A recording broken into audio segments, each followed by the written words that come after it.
Jadi posisinya si bayi ini di antara dua payudara ibu. Kemudian bayi ini seperti kodok, nggak nekuk kan, nggak nyamping ya. Jadi eh, bentuknya kodok, dadanya menempel ke dada ibu, tangannya juga dibentangkan, jadi nggak boleh menghambat dadanya dia.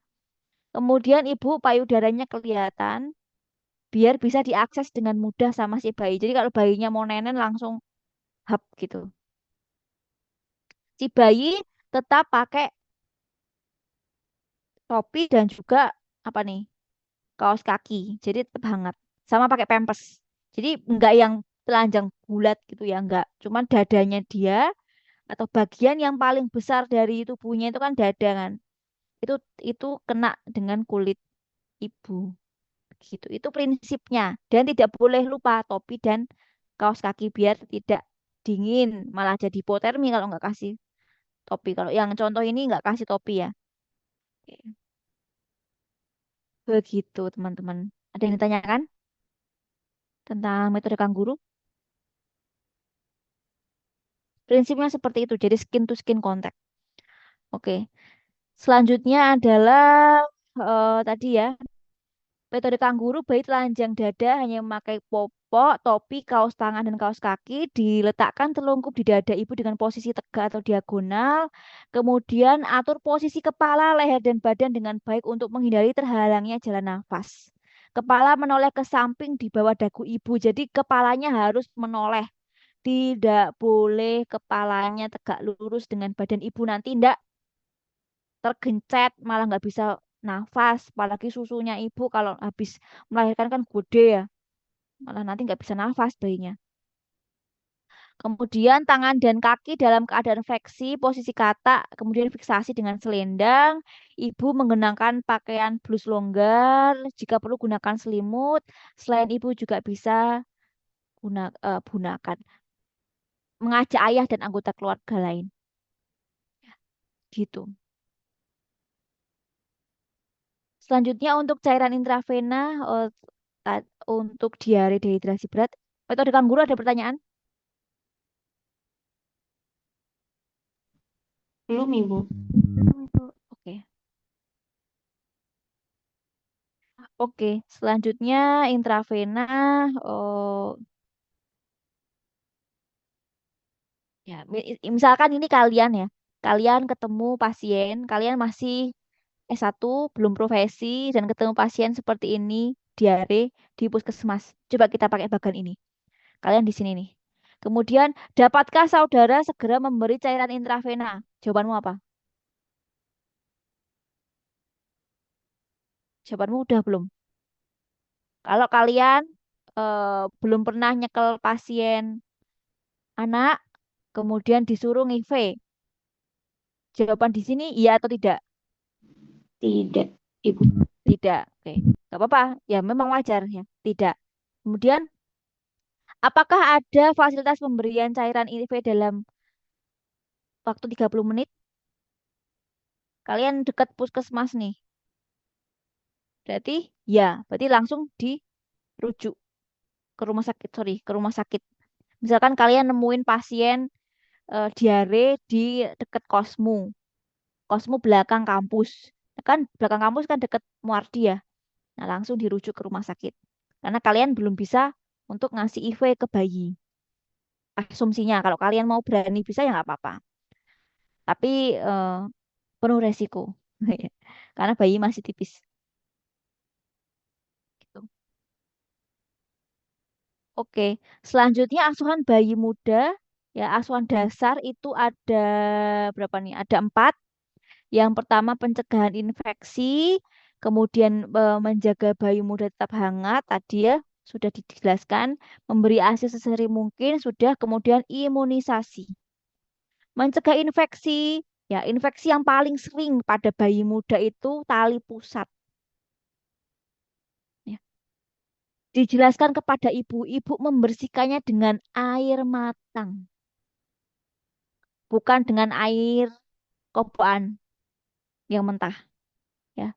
Kemudian dikeringkan dengan kain yang bersih dan kering. Jadi teman-teman tahu ya, namanya kapas DTT itu kan kapas yang dikasih air hangat matang. Namanya hangat tuh pasti dia sudah insya Allah sudah matang ya. Karena dari air yang biasa ke air panas kan direbus dulu. Kemudian diberitahu ibu-ibu nanti dikasihkan kapas DTT atau kapas yang matang air hangat, bukan air yang mentah, untuk membersihkan tali pusatnya gitu. Kemudian pencegahan infeksi juga membersihkan tubuh bayi, memandikannya dengan suhu stabil, memandikannya setelah suhu stabil. Kalau dia apa namanya suhunya 36,5 ke bawah, dingin banget akralnya, boleh nggak dimandikan? Kalau bisa jangan. Kemudian hindari bayi dengan kontak orang yang sakit. Nggak usah ke susu bawa bayi ke mall. Nggak usah ke susu bawa bayi ke pasar. Ya, sering banget saya lihat. Mau belanja apa-apa, mau nge-mall aja bayi yang masih merah dibawa ke mall. Itu kan rawan banget ya. Bayi kan masih rentan dengan penyakit segala macam, suhu, kemudian batuk, pilek. Orang-orang batuk itu juga kalau bisa jangan mendekat ke bayi. Kemudian memberikan kolostrum jangan disepelekan karena mengandung zat kekebalan tubuh. Bayi itu minumnya hanya ASI kita saja sayang, bukan yang lain. Jadi ya sumber kekuatannya ya kolostrum kita dan doa kita mungkin. Kemudian anjurkan ibu untuk menyusui sesering mungkin hanya diberikan ASI. Selanjutnya, selain untuk infeksi, ASI, kemudian menghangatkan dengan metode kanguru, ya metode tidak hanya metode kanguru saja ya, pakai topi juga, kemudian pakai kaos kaki dan kalau bisa dihindarkan dengan dari jendela atau pintu yang terbuka. Nah, bayi itu rawan kena hipotermi dari konveksi, konduksi, dan radiasi. Sepertinya teman-teman sudah paham itu. Kemudian imunisasi ya. Dari imunisasi teman-teman sudah hafal ya kapan dikasihkan HB0, kapan dikasihkan polio, IPV, BCG kapan. Nah, itu juga untuk asuhan bayi muda dasar. Kemudian kita juga memberikan konseling ya kepada ibunya tentang mengatasi infeksi bakteri lokal, cara mengobati bercak TRAS tadi kalau ada oral TRAS dikasih suspensi nistatin di mulut bayi dengan dosis 0,5 dalam 4 kali pemberian gitu. Sebelumnya eh, jangan pakai tangan yang kotor ya. Kalau bisa eh, tangan yang dibungkus dengan kasa. Itu baru dilelet-lelet. Lelet-lelet itu apa ya? Ditutul-tutul ke. Ditutul-tutul ke itu ini leh. Dikasih Listatin itu di oral tasnya. Oke. Kemudian kalau infeksi kulit atau pusar ya, itu diberikan antiseptik. Kemudian kalau ada infeksi mata bagaimana? Diberikan oksitetrasiklin atau kloramfenikol 1%. Tapi sebelumnya jangan lupa untuk membersihkan mata bayi 3 kali sehari dengan kain bersih dan air hangat. Gitu ya. Oke, menurut saya sudah teman-teman ini untuk memerah ASI, menyimpan ASI perah ini sepertinya sudah diaskep nifas, pemberian minum dengan cangkir ya. Kemudian masalah pemberian ASI banyak banget rewel, tidak tidur, menolak menyusu, bingung puting, prematur, kuning, ikterus, sakit, sumbing, kembar. Bisa teman-teman baca. Ini sepertinya overlap dengan nifas, tapi nggak apa-apa. Ya, gitu teman-teman. Ada yang ditanyakan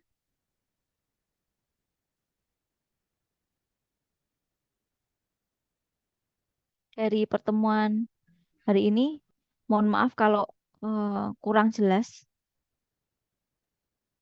Ibu mau tanya Belum untuk ada. teknik responsinya nanti gimana ya? Oh ya, responsinya kita soal aja ya. Soal Terus nanti teman-teman menjawab di kelas besar. Nanti tolong di atur ya kapan kita responsi, Mbak. Siapa PJ-nya sekarang? Bisa, Ibu. Tolong diatur. Oh ya, Nisa. Diatur kapan, kemudian waktu yang longgar kapan kita nanti. Mungkin ada waktu ya sekitar 1 jaman lah. Atau 1,5 jam. 1,5 jam untuk responsi MTBS. Apakah boleh melihat bagan? Boleh nggak melihat bagan?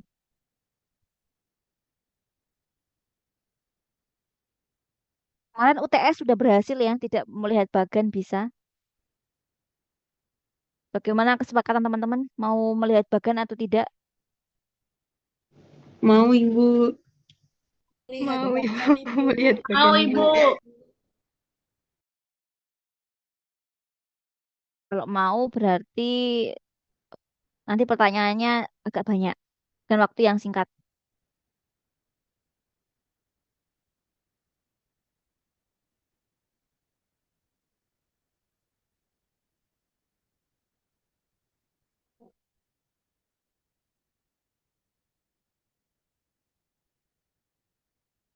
Tuh. Kemudian nanti tolong dibawakan masing-masing orang ngopi 5 lembar MTBS, 2 lembar MTBM. Ya, jadi satu orang punya kertas itu. Nanti kita ngisinya dari lembar MTBM dan MTBS. Gitu ya. Baik Ibu. Oke. Ya. Oke, kalau tidak ada yang ditanyakan, saya akhiri pertemuan pada siang hari ini. Terima kasih sekali sudah berkenan meluangkan waktu, meskipun banyak yang offline, saya nggak ngerti ya. Mungkin lagi lesoran di kasurnya. Eh, ya udahlah, saya berbaik hati karena ini hari Minggu juga. Hari Minggu, hari libur juga. Kalau ada